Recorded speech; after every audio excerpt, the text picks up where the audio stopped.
कहानी की शुरुआत एक भयानक तूफान से जूझते हुए प्लेन से होती है, जहां हमारा मेन कैरेक्टर, जिसका नाम चक था, वह शांति से बैठकर टॉयलेट कर रहा था कि तभी अचानक प्लेन का प्रेशर घटने लगा, जिससे टॉयलेट का दरवाजा खुल गया और कार्गो में आग लगकर एक खतरनाक विस्फोट हो गया। पायलट ने चक को सीट पर बिठाया क्योंकि समुद्र में इमरजेंसी लैंडिंग करनी थी। पायलट ने लाइफ राफ्ट देकर बेल्ट बांधने को कहा। प्लेन तेजी से नीचे गिरने लगा। अब प्लेन समुद्र से लगभग 3000 मीटर दूर था। तभी चक को पता चला कि उसकी गर्लफ्रेंड की दी हुई पॉकेट वॉच गिर गई है। पायलट ने लाइफ जैकेट पहनने को कहा, पर वह दाईं ओर थी। पॉकेट वॉच की वजह से जैक ने अपनी सीट बेल्ट खोल दी और लड़खड़ाते हुए उसे उठाने चला गया। लेकिन वॉच उठाते ही जैसे ही वह जैकेट लेने की कोशिश करने लगा, तभी प्लेन का एंगल बदलने के कारण वह हिल भी नहीं पाया। पायलट ने देखा कि वह अपनी सीट पर नहीं था, इसलिए उसने अपनी सेफ्टी बेल्ट खोल दी।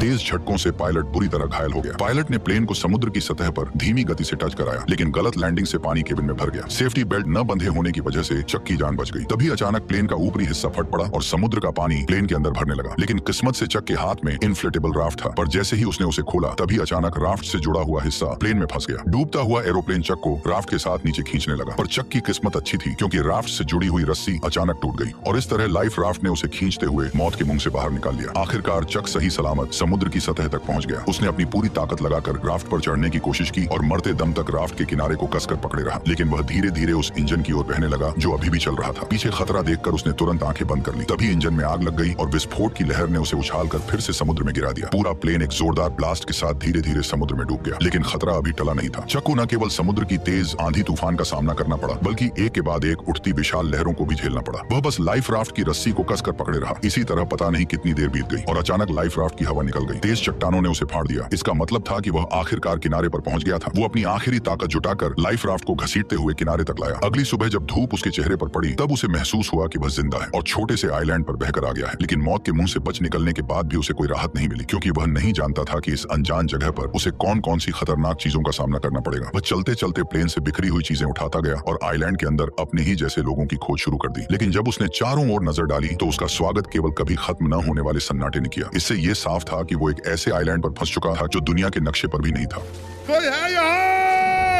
यहाँ फंसकर मर न जाए, इसलिए उसने खुद को बचाने के लिए तरह तरह के उपाय सोचने शुरू कर दिए। लेकिन इस समय उसके पास समुद्र तट पर हेल्प का निशान लिखने के अलावा कोई कारगर तरीका नहीं था। जल्दी ही रात का अंधेरा छा गया और वह अब भी उम्मीद कर रहा था कि कोई गुजरती हुई नाव उसे देख ले। लेकिन जैसे जैसे रात होती गई, उसकी उम्मीदें भी धीरे धीरे चारों ओर के सन्नाटे की वजह से डर में बदलती गई। वह जंगल के बेहद खतरनाक जीवों की आवाज सुनकर लगातार डर से कांपता रहा। अगले दिन उसने इकट्ठा की गई चीजों से एक काम चलाओ रेस्टिंग प्लेस बनाया और प्लेन से निकले सामान की जांच शुरू कर दी। अब उसके पास उसकी गर्लफ्रेंड द्वारा दी गई एक पॉकेट वॉच के अलावा और कुछ भी काम का नहीं बचा था। अपनी गर्लफ्रेंड के साथ बिताए पलों को सोचते हुए उसे इस प्लेन में आने का और भी ज्यादा पछतावा हुआ। दरअसल केली के बिजनेस ट्रिप पर जाने से पहले उसने चक को एक पॉकेट वॉच दी थी ताकि क्रिसमस पर लौटते ही दोनों एक दूसरे से शादी कर लें। लेकिन एक अचानक हुई विमान दुर्घटना ने इस शादी को यहीं पर रोक दिया। जब उसके सभी फैमिली मेंबर यह मान चुके थे कि चक इस हादसे में मारा गया है, तब भी वह जिद के साथ जिंदा रहा। लेकिन इस सुनसान आइलैंड पर खाना पीना बहुत बड़ी मुसीबत बन गया था और चक कब तक टिक पाएगा यह भी किसी को नहीं पता था। उसने अपनी कंपनी के बहुत से पार्सल वापस इकट्ठा किए, लेकिन उसने उन्हें खोलने का फैसला नहीं किया, क्योंकि उसके लिए यह उसके काम की ईमानदारी थी। चाहे वह अनजान टापू पर ही क्यों न फंसा हो, पर वह अब भी ग्राहकों के भरोसे को तोड़ना नहीं चाहता था। कल जो उसने समुद्र तट पर हेल्प के साइन बनाए थे, वे भी समुद्र की लहरों से कब के मिट चुके थे। उसे कुछ खराब लकड़ियों का इस्तेमाल करके फिर से हेल्प लिखना पड़ा। धीरे धीरे चक के मन में जिंदा रहने की चाह और भी बढ़ती जा रही थी। उसे पता था कि अगर यहाँ से निकलना है तो हर हाल में जिंदा रहना होगा। लेकिन इस वीरान छोटे टापू पर सख्त नारियल के अलावा उसे खाने लायक कुछ भी नहीं मिला, और क्योंकि उसके पास नारियल खोलने का कोई औजार नहीं था, इसलिए नारियल खोलना भी उसके लिए बेहद मुश्किल काम बन गया था। फिर उसने एक धारदार पत्थर से आखिरकार नारियल को फोड़ दिया और उसके पानी का स्वाद लेने लगा, जो उस पल उसके लिए अमृत जैसा था। लेकिन वह केवल नारियल से संतुष्ट नहीं हुआ। चक ने पेट भरने के लिए इस छोटे से टापू के अन्य हिस्सों की भी खोज करने का फैसला किया। वह यहाँ की सबसे ऊंची चोटी पर चढ़कर सब कुछ देखना चाहता था, लेकिन नुकीले पहाड़ी पत्थरों ने उसकी राह मुश्किल कर दी। इसलिए उसने पत्थर से अपनी पैंट का कपड़ा काटा, उसमें पत्ते मिलाए और एक जोड़ी जूते बना लिए। लेकिन जब वह पहाड़ की चोटी पर पहुंचा, तब उसे पता चला कि यह सचमुच एक सुनसान टापू ही है। चारों ओर दूर दूर तक फैला समुद्र था, लेकिन उसके अलावा कोई और इंसान नजर नहीं आ रहा था। जब वह निराश होकर सोच रहा था कि आखिर वो कैसे अपनी जान बचा सकता है, तभी दूर एक अजीब सी चीज ने उसका ध्यान खींचा। वह बिना सोचे समझे उस चीज की ओर दौड़ पड़ा। उसे लगा था कि वह भी उसी की तरह जिंदा बचने वाला कोई पायलट है। लेकिन जब चक ने उस पायलट को पलटकर देखा, तो पाया कि वह तो काफी समय पहले ही मर चुका था। दुखी मन से उसने पायलट की लाश को आइलैंड पर घसीट लिया और उसके पास से कुछ काम की चीजें इकट्ठा करने लगा। उसने एक जोड़ी अभी भी पहनने लायक जूते, एक टॉर्च जो अब भी जल सकती थी और एक बेकार हो चुका बटुआ अपने पास रख लिया। इसके बाद उसने पायलट के लिए एक कब्र खोदी और उसकी लाश को उसमें दफना दिया और उसकी मरने की तारीख एक चट्टान पर लिख दी। शाम के समय चक समुद्र तट पर बैठा अपने जूतों को निहार रहा था। उसके मन में एक अजीब सी उदासी थी। उसे लगा कि शायद अगली बार जो उस कब्र में लेटा होगा वह खुद ही होगा। इसे वजह से रात में चक सो नहीं सका। उसे समझ आ गया था कि अगर वह ऐसे ही हाथ पर हाथ रखे बैठा रहा तो उसका मरना तय है। इसलिए अगले दिन उसने जंगल में जिंदा रहने की कला सीखी। उसने पेड़ों की पत्तियों पर जमी ओस को इकट्ठा कर नारियल के खोल में जमा किया, क्योंकि उसे पीने के लिए साफ पानी चाहिए था। उसने लकड़ी की छड़ी को नुकीला कर मछलियों को पकड़ने का भाला बनाया। भले ही यह सब बेवकूफी भरा था, पर इस लगातार कोशिश ने उसे निराश नहीं होने दिया। उसी रात टॉयलेट करते वक्त उसने एक रोशनी देखी। वह जोर से चिल्लाया ताकि उस नाव का ध्यान खींच सके। उसे लगा जैसे उसे अब और यहाँ रहना नहीं पड़ेगा। उसने टॉर्च से संकेत दिया कि कोई उसे देख ले, लेकिन दूरी ज्यादा होने की वजह से यह हल्की सी रोशनी किसी काम की नहीं थी। जैसे जैसे वह रोशनी उसकी नजरों से धीरे धीरे ओझल होती गई, उसका दिल गुस्से और बेबसी से भर गया। इसलिए अगली सुबह सूरज निकलते ही वह बेसब्री से फटी राफ्ट लेकर उस जहाज की दिशा में बढ़ चला, क्योंकि यह उसके कई हफ्तों की कोशिशों के बाद मिली एकमात्र बच निकलने की उम्मीद थी। वह इसे यूं ही खोने को हरगिज तैयार नहीं था। हालांकि वह जैसे तैसे समुद्र को पार करना चाहता था, लेकिन वह बार बार लहरों की मार के आगे हार जाता था। उसने अनगिनत बार हिम्मत दिखाई, लेकिन हर बार समुद्र की लहरों ने उसे पीछे धकेल दिया। लेकिन फिर भी वह हार मानने को तैयार नहीं था। उसने बहुत कोशिश की, लेकिन आखिरकार समुद्र की लहरों ने उसे अपने अंदर समा लिया। पानी के अंदर पहुंचते ही अचानक उसकी जांघ एक नुकीले समुद्री पत्थर से टकरा गई और एक तेज दर्द ने चक की जांघ को खूनम खून कर दिया। इस वक्त उसमें अब और आगे बढ़ने की ताकत नहीं बची थी। वह बस टूटी फूटी राफ्ट को घसीटते हुए बुरी हालत में किनारे लौट आया। शाम के समय अचानक आसमान में तेज आंधी और मूसलाधार बारिश शुरू हो गई, जिससे पहले से ही घायल चक की मुसीबतें और बढ़ गईं। वह राफ्ट की मदद से केवल कंपनी के सामानों को ही ढक सका। फिर वो बारिश से बचने के लिए खून से बहती टांग के साथ कोई और जगह ढूंढने लगा। तभी उसे एक छोटी सी गुफा मिल गई और खुद को होश में रखने के लिए उसने कुछ घूंट गंदा बारिश का पानी पी लिया। लगभग पूरी तरह थक जाने के साथ उसका घायल शरीर अब और सहन नहीं कर सका और वह जमीन पर बेहोश हो गया। उसके पीछे रखी टॉर्च की बैटरी खत्म होते ही वो भी अंधेरे में डूब गई। अगले दिन चक फिर से तेज दर्द के साथ जागा। उसकी टांग के घाव में कीड़े लगने के लक्षण दिखाई दे रहे थे। इस सुनसान जगह पर अगर इसका इलाज ना हुआ तो उसे और भी बड़े खतरे का सामना करना पड़ेगा। जिंदा रहने की थोड़ी सी भी उम्मीद पाने के लिए उसे अपने मन की जिद छोड़नी पड़ी और उसने उन पार्सलों को खोलने का फैसला किया। पैकेजों में उसे एक दर्जन वीडियो टेप, एक गिफ्ट की तरह सजाया गया वॉलीबॉल, एक सुंदर महिला की लंबी ड्रेस और सबसे स्टाइलिश दिखने वाली एक जोड़ी स्केट्स मिले। लेकिन आखिरी पार्सल को उसने खोलने का फैसला नहीं किया। शायद इसलिए कि वह निराश नहीं होना चाहता था, या शायद इसलिए कि वह अपने लिए एक उम्मीद बचाकर रखना चाहता था। उसने पार्सल की पैकिंग में इस्तेमाल हुए फोम को अपने घाव पर लगाया। फिर जूतों के फीते खोलकर उसने उनसे काम चलाऊ पट्टी बांध ली। जूतों के ब्लेड उसके सबसे काम आने वाले औजार बन गए और लंबी ड्रेस की काली जाली से उसने एक आसान मछली पकड़ने का जाल बना लिया। मछली पकड़ने के औजार की मदद से कई दिनों बाद वह आखिरकार पहली बार पेट भर खाना खा सका।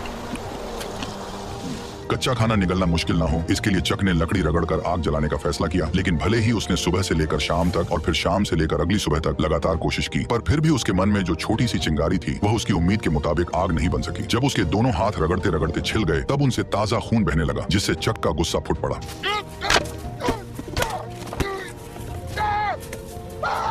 आइलैंड की मुश्किल जिंदगी और पुरानी चोटों ने उसे पूरी तरह तोड़ दिया था। चक ने किनारे बैठकर अपने घावों को पानी से साफ किया और तेज दर्द ने उसे परेशानी का एहसास फिर से करा दिया। अब उसके लिए जिंदा रहना एक ऐसा सवाल था जिससे वह भाग नहीं सकता था। अभी अभी गुस्से में फेंकी गई वॉलीबॉल उसके पैरों के पास पड़ी थी, जिस पर उसकी ताजा लाल हथेली की छाप बहुत ही चमकदार दिख रही थी। तभी उसके दिमाग में एक अजीब ख्याल आया। उसने अपनी लार से हथेली के निशान पर 2 आंखें और ऊपर हल्की सी मुस्कान बना दी। अब वह वॉलीबॉल एक इंसान के चेहरे जैसी लगने लगी थी। शायद बहुत ज्यादा अकेले रहने के कारण उसने तय किया कि वो इस चेहरे को अपना दोस्त बना लेगा। उसने वॉलीबॉल का नाम विल्सन रखा और उसे अपने पास रख लिया ताकि वह उसकी जिंदगी में उसका साथ दे सके। यह दृश्य थोड़ा अजीब जरूर था, लेकिन कम से कम उसे अकेला होना महसूस नहीं हुआ। विल्सन की निगरानी में चक को जैसे फिर से पूरी ताकत मिल गई। जैसे जैसे वह तेजी से लकड़ी को घिसता गया, लकड़ी के टुकड़ों के बीच सचमुच चिंगारी निकल आई। जलती आग को देखकर चक बहुत खुश हो गया, जैसे उसने कोई बड़ी जंग जीत ली हो। यह आग उसके लिए खाना पकाने की अच्छी स्कीम होने के साथ अपने यहाँ होने का सिग्नल भेजने की भी अच्छी जुगाड़ थी। रात में वह खाते हुए विल्सन से अपनी हालत पर बात करता है। उसकी कैलकुलेशन के हिसाब से वह अब लगभग 4000 मील से भी अधिक दूर निकल आया था। यानी अगर वह चाहे कि कोई उसे ढूंढ ले तो उसके मिलने की संभावना लगभग नामुमकिन थी। लेकिन अब चक के पास कोई रास्ता नहीं था। वह बस खुद को मजबूत कर जिंदा रहने की कोशिश करता रहा। कच्चा खाना खाने और गंदगी से उसके खराब दांत सूजकर इन्फेक्टेड हो गए। आखिरकार असहनीय दर्द के कारण उसने ठान लिया कि वह अपने दांत को निकाल देगा। उसने एक हाथ में स्केट वाली छुरी दांत पर टिकाई और दूसरे हाथ में पत्थर लिया। उसने सोचा कि लंबे दर्द से बेहतर है एक बार का दर्द। फिर उसने जोर से वार कर दिया।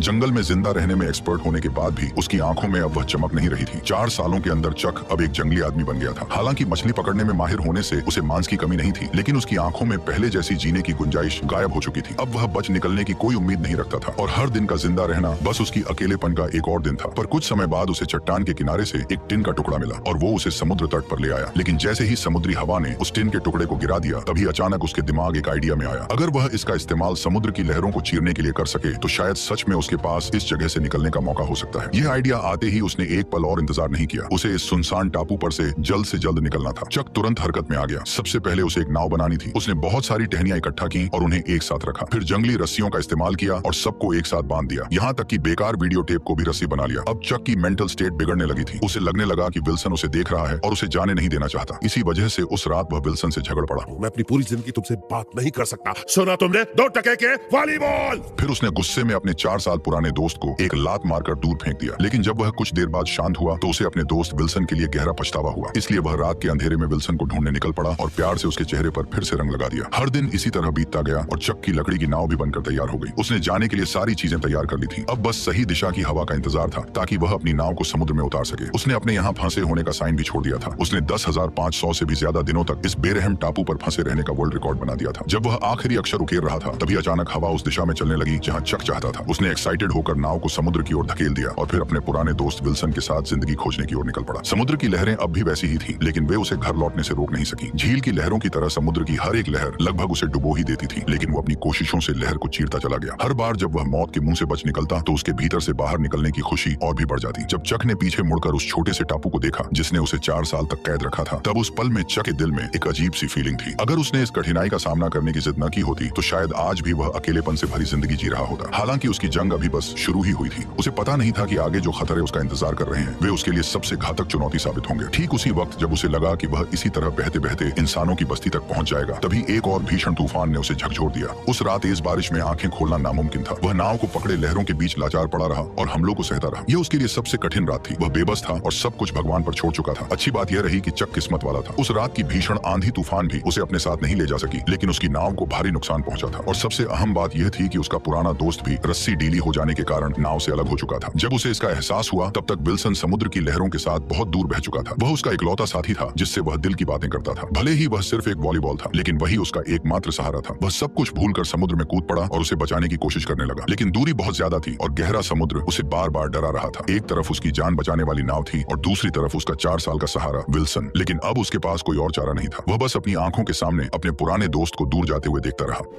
विल्सन! मुझे माफ कर देना।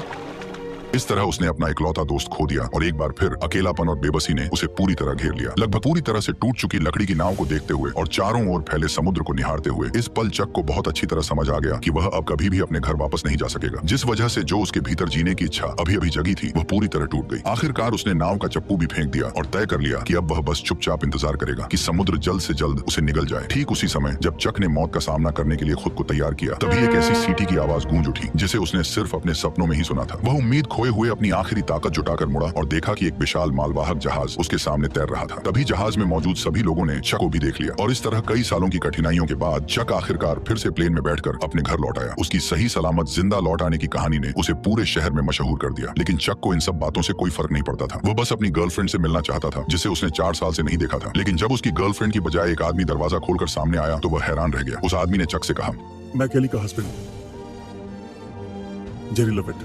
तब उसे पता चला कि जिसे वह याद करता रहा वह अब शादीशुदा थी और एक बच्चे की मां बन चुकी थी। केली का हस्बैंड चक को शांत करते हुए अपनी पत्नी का बचाव कर रहा था। शायद तुम्हें उसे थोड़ा और वक्त देना चाहिए। इतना कहकर वह वहां से चला गया। केली को रोते देख चक को उसकी हालत समझ आ गई। वह समझ गया उसकी कोई गलती नहीं थी। चक भी शायद वही करता। उस रात कंपनी ने स्वागत में समुद्री जानवरों की दावत दी। मेज पर रखी स्वादिष्ट मछलियां और बड़े केकड़े देखकर उस पल चक ने कुछ अजीब महसूस किया। उसके मन में उस आइलैंड की यादें थी क्योंकि टापू पर उबाऊ लगने वाले केकड़े और मछलियां यहाँ लजीज खाना बन गई थी। अगले दिन चक ने उस पार्सल को मंजिल तक पहुंचाया जिसे उसने टापू खोला नहीं था और एक थैंक्स लेटर भी दिया। उसने आभार जताया कि इसी पैकेज ने उसकी जान बचाई है। उस अजीब से पार्सल में क्या था जो इतने लंबे समय तक उसका साथी रहा, ये जानने के लिए उसने उसे कभी नहीं खोला। और इस तरह इस शानदार कहानी का अंत हो गया। तो अब तुम बताओ कि तुम्हें यह वीडियो कैसी लगी। अगर वीडियो पसंद आई हो तो मेरे चैनल पर जाकर और वीडियोस को भी जरूर चेक करो और कमेंट में बताओ कि अगली किस मूवी का एक्सप्लेनेशन देखना चाहते हो।